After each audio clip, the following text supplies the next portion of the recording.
The new Port Richey Land Company office was the first brick structure built in the city in 1919, designed by architects W. E. Perry and Joseph Buttis of Chicago.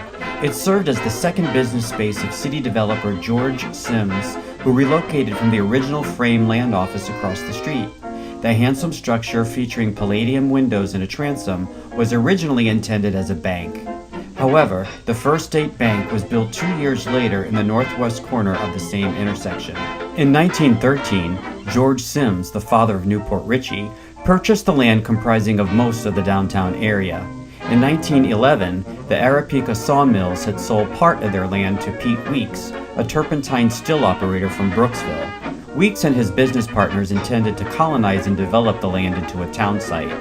After acquiring their land, Sims was largely responsible for the rapid development of the city, due in part to his vast social and professional contacts in New York, where he maintained a summer residence in Great Neck.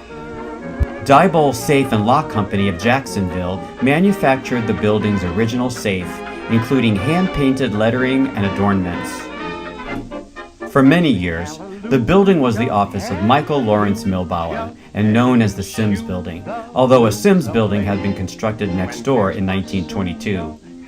A World War I veteran, Milbauer was a realtor, insurance agent, civic leader, and one of the founders of the first Federal Savings and Loan Association of Pasco County. He also coordinated the annual Chasco Fiesta. When Milbauer mounted a round clock on the corner of the building, it became known as the City Clock for decades. The current parking lot of this property on the northeast corner of Grand Boulevard and Nebraska Avenue was the location of a small train depot completed in November 1912 for the Tampa and Gulf Coast Railway.